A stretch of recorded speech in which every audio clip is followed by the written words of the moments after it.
Hello students, कैसे हो आप सब। कैसे चल रही है सबकी पढ़ाई। I hope you all are doing well. तो स्टूडेंट्स, आज का हमारा टॉपिक है फैराडेज लॉज ऑफ इलेक्ट्रोलिसिस। तो फैराडे ने इलेक्ट्रोलिसिस को समझने के लिए टू इम्पॉर्टेंट लॉज दिए, बहुत इम्पॉर्टेंट। और इन लॉज के हेल्प से हम जितना चाहें उतना सब्सटेंस इलेक्ट्रोड पे डिपॉजिट कर सकते हैं और लिबरेट कर सकते हैं। समझ रहे हो। तो कितने इम्पॉर्टेंट ये लॉज हैं, ये आप समझ सकते हैं। तो देखो, फैराडे का जो फर्स्ट लॉ है वो यही कहता है कि जितना ज़्यादा आप चार्ज फ्लो कराओगे उतना ज़्यादा क्या होगा, सब्सटेंस डिपॉजिट होगा या लिबरेट होगा इलेक्ट्रोड पे। तो the amount of any substance deposited और liberated at any electrode is directly proportional to the quantity of electricity pass through the electrolytic solution. समझ में आ रहा है। जितना ज़्यादा चार्ज फ्लो होगा उतना ज़्यादा वेट डिपॉजिट होगा या लिबरेट होगा इलेक्ट्रोड पे। देखो, जैसे पिछली वीडियो में हमने इलेक्ट्रोलाइसिस किया था ना, तो Cu2 पॉजिटिव को 2 इलेक्ट्रॉन मिल रहे थे कहाँ पे, कैथोड पे, और वो Cu में सॉलिड में चेंज होके इलेक्ट्रोड पे डिपॉजिट हो जा रहा था।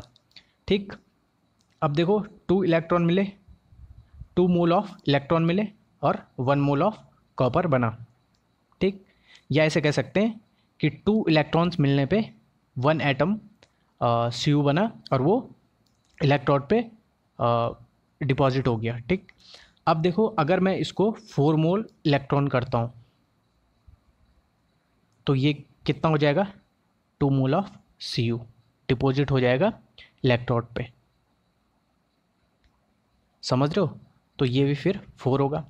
तो जितना ज़्यादा चार्ज फ्लो कराओगे इलेक्ट्रोड पे उतना ज़्यादा क्या होगा, डिपोजिशन होगा या लिबरेशन होगा ऑफ द गैस। देखो, अगर जितने ज़्यादा यहाँ नेगेटिव चार्ज आएंगे इलेक्ट्रोड पे तो उतने ही ज़्यादा क्या होंगे, Cu अट्रैक्ट होंगे इलेक्ट्रोड की तरफ, रेट इंक्रीज हो जाएगा। तो देखो,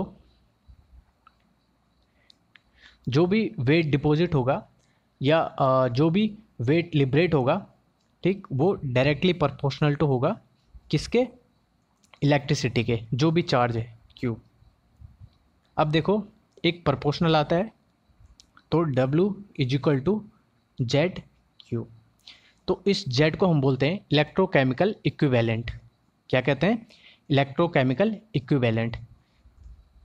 और हम जेड को कैसे डिफाइन करेंगे, देखो, अगर ये 1 हो जाए तो फिर Z is equal to W होगा। तो देखो, आई इज इक्वल टू क्या होता है, क्यू अपॉन टी। ठीक, तो पर सेकंड में कितना चार्ज फ्लो हुआ वही क्या है, एम्पियर में हमारी करंट निकल जाती है। देखो, अगर 1 एम्पियर की करंट हम 1 सेकंड के लिए फ्लो कराए तो जो ये चार्ज होगा वो 1 कूलम हो जाएगा। ठीक, तो उस टाइम देखो, ये तो 1 हो गया। उस टाइम जो भी वेट डिपॉजिट होता है या जो भी गैस लिबरेट होती है उसका जो वेट होता है वो इक्वल टू ये कांस्टेंट के बराबर हो जाता है। समझ में आया। 1 सेकंड के लिए 1 एम्पियर की करंट हमें फ्लो करानी है तो जो भी डिपोजिशन होगा वो इक्वल टू हमारे कांस्टेंट के बराबर हो जाएगा। ये तो आप समझ गए। पर जेड की वैल्यू को हम फॉर्मूला वाइज कैसे देख सकते हैं वो हम देखते हैं। चलो देखो, Cu2 पॉजिटिव को 2 इलेक्ट्रॉन्स मिले कहाँ पे, कैथोड पे, और इसका रिडक्शन हुआ और ये Cu सॉलिड में चेंज होके डिपॉजिट हो गया कैथोड पे। ठीक, तो देखो हम क्या कह सकते हैं, 2 इलेक्ट्रॉन्स पास होने पे 1 एटम Cu डिपॉजिट हुआ कैथोड पे। और दूसरी लैंग्वेज में कहें तो 2 मोल्स ऑफ इलेक्ट्रॉन्स पास होने पे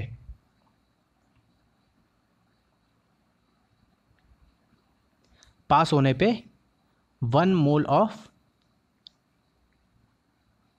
Cu बना, ये कह सकते हैं। ठीक, तो 1 मोल ऑफ Cu का वेट कितना होता है, मतलब एटॉमिक वेट कितना होता है इसका, मोलर मास 63.5 5 ग्राम इतना होता है। देखो, और 1 मोल ऑफ इलेक्ट्रॉन अगर पास होंगे तो वो कितना प्रोड्यूस करेंगे, 63.5/2 ग्राम ऑफ Cu ये होगा। ठीक, अब देखो 1 मोल ऑफ इलेक्ट्रॉन्स के पास कितना चार्ज होता है, 1 फैराडे होता है ना, ये बताया हुआ है। देखो कैसे, 1 इलेक्ट्रॉन पे कितना चार्ज होता है, 1.602 इंटू 10⁻⁻19 कूलम इतना होता है 1 इलेक्ट्रॉन पे। ठीक, तो 1 मोल इलेक्ट्रॉन पे फिर कितना होगा,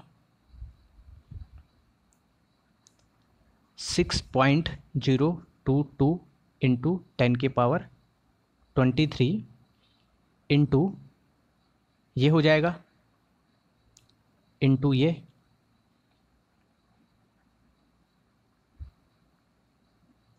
ठीक, इतना हो जाएगा। और ये जो हमारा निकलता है, ये हमारा निकलता है 96485 कूलम्स पर मोल।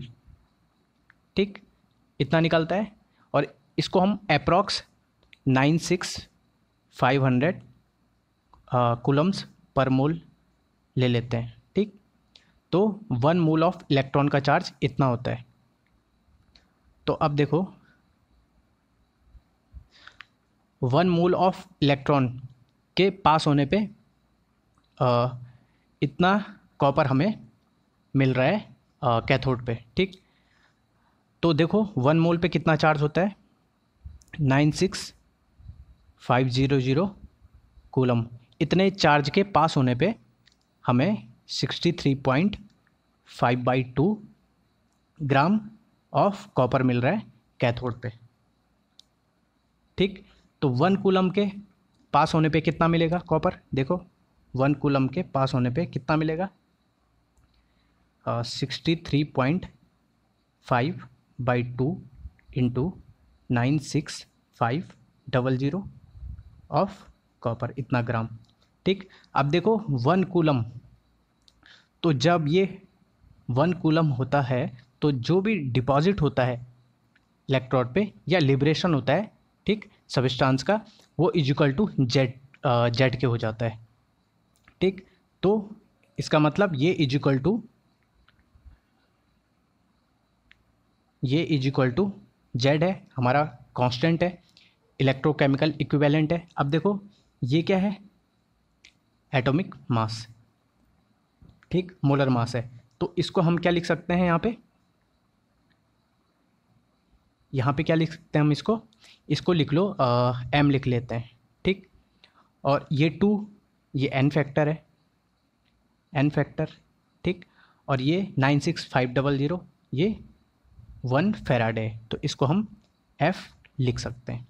ये समझ में आया। देखो अब जो मास होता है, एटॉमिक मास या molar mass divided by n factor, वो क्या होता है, इक्विवेलेंट मास होता है। ठीक, तो इसको हम E से डिनोट कर सकते हैं।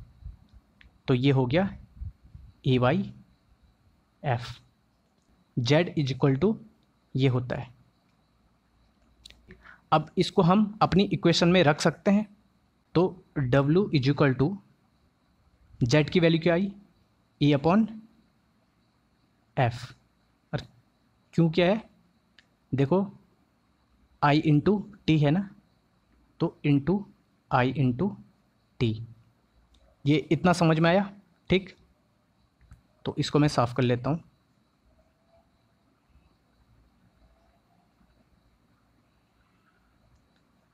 अब देखो W equal to E into I into T upon F, ये हुआ। तो फर्दर हम इसको क्या लिख सकते हैं, देखो ये क्या है, इक्विवेलेंट मास, जो कि होता है एटॉमिक मास या molar mass divided by n factor. तो हम लिख सकते हैं, A लिख लेता हूँ मैं, A into T into I divided by n factor into F। तो इसको हम याद भी कर सकते हैं। देखो ATI अति divided by Faraday F into N factor. तो अति फन, अति मतलब ज़्यादा, फन मतलब मजाक मस्ती, तो अति फन भी नहीं करना चाहिए, पढ़ाई भी करनी चाहिए। तो ये आ गया समझ में। अब देखो इसको अगर मैं W के नीचे ले आऊँ तो ये क्या हो जाएगा, नंबर ऑफ मोल्स, ठीक। तो इजिकल टू क्या हो जाएगा, T into I into N into F. तो ये भी एक फार्मूला बन जाएगा, ठीक। तो ये समझ में आया। तो चलो हम कुछ न्यूमेरिकल्स देखते हैं। देखो ये एक क्वेश्चन है जो अभी फार्मूला कराया था उसी से बेस्ड है, पर हम फार्मूले से भी करेंगे और मेंटली भी करेंगे, जिससे चीज़ें ज़्यादा समझ में आती हैं, ठीक। तो देखो क्वेश्चन क्या है, सॉल्यूशन है CuSO4 का, उसको इलेक्ट्रोलाइज करते हैं 10 मिनट्स के लिए, और जो करंट दी जाती है वो है 1.5 एम्पियर। तो हमें क्या निकालना है, mass of copper deposited at cathode. तो देखो जो फॉर्मूला था W इजिकल टू अति ATI अति फन अपॉन FN, ये था। अब देखो A क्या है, एटॉमिक मास या मोलर मास। तो यहाँ पे कॉपर है, तो कॉपर का कितना होता है 63.56, ठीक। और T क्या है, टाइम, 10 मिनट्स है, तो सेकंड्स में चेंज करना पड़ेगा। तो 10 इंटू 60 ये हो जाएगा। और जो करंट है I 1.5 एम्पियर है, तो 1.5, ठीक। तो डिवाइडेड बाई फैराडे कितना होता है 96,500। और यहाँ पे जो N है, N फैक्टर है, वो कितना है, देखो Cu2 पॉजिटिव क्या करता है, 2 इलेक्ट्रॉन लेता है ना, तो कितना है यहाँ पे N फैक्टर 2 है, तो इंटू 2। तो इसको जब आप सॉल्व करोगे कैलकुलेटर पे, तो ये कितना आएगा 0.296 ग्राम, इतना आएगा। अब देखो ये तो फॉर्मूले से एकदम हो गया, हम इसको थोड़ा मेंटली करते हैं। तो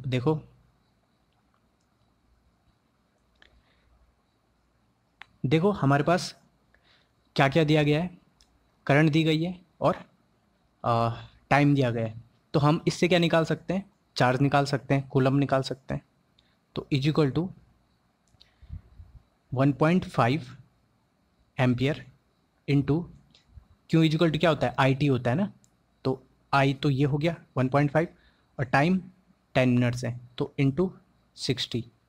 तो इजिकल टू कितना होगा, ये 900 कूलम्स हो जाएगा।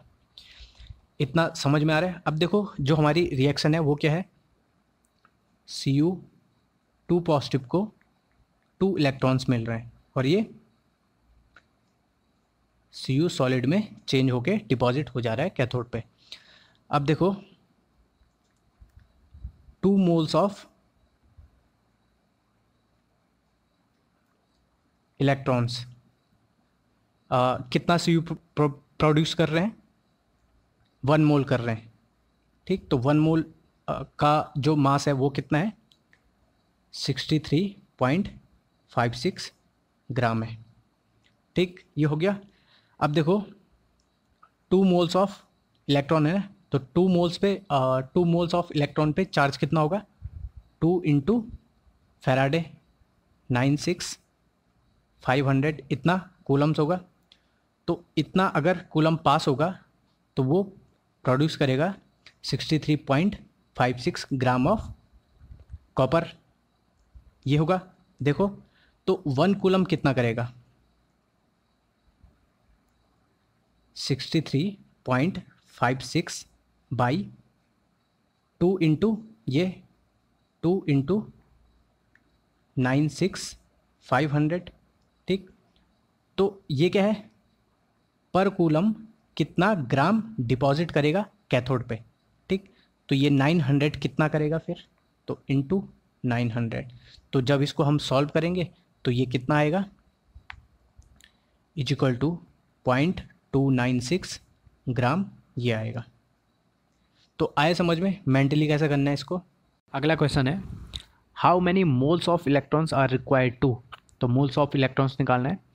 तो to reduce 1 mole of MnO4 negative to Mn2 positive, तो देखो MnO4 नेगेटिव है ना, तो ऑक्सीजन को कितने चाहिए, यहाँ पे 8 चाहिए, तो 1 तो बाहर से लिया हुआ है, तो अब कितने हुए 7, तो Mn की ऑक्सीडेशन स्टेट कितनी है, +7 है। ठीक, तो Mn2 पॉजिटिव बनाना है, तो फिर 5 मोल्स ऑफ इलेक्ट्रॉन लेने पड़ेंगे ताकि वो रिड्यूस हो जाए Mn2 पॉजिटिव में। तो आंसर क्या हुआ, 5 मोल्स ऑफ इलेक्ट्रॉन।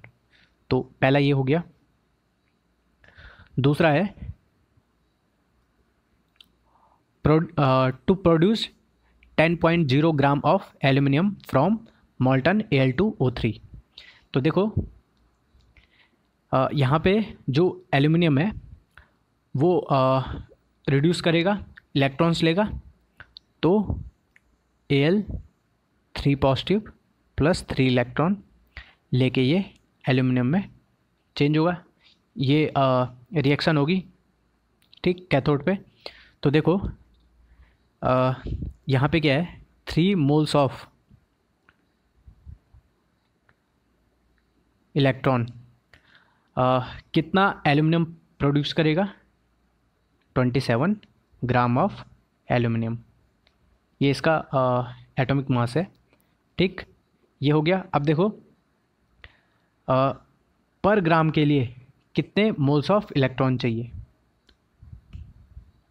तो ये हुआ।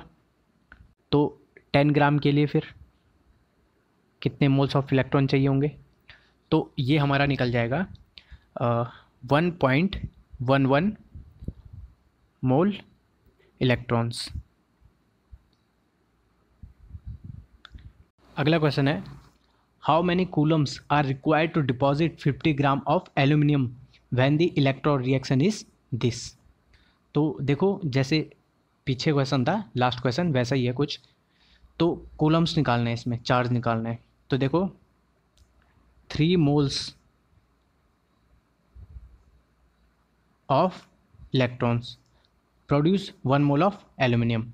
तो 1 मोल ऑफ एल्यूमिनियम का वेट कितना होता है, मतलब उसका एटॉमिक मास कितना होता है, 27 ग्राम। तो इतना प्रोड्यूस कर रहा है 3 मोल्स ऑफ इलेक्ट्रॉन्स।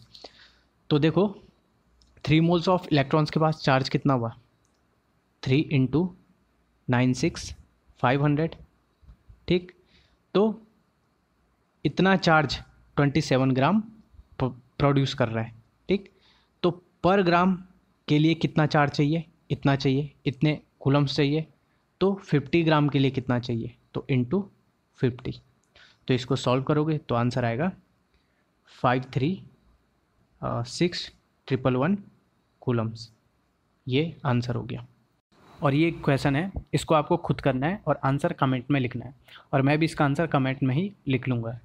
तो ठीक है, थैंक यू।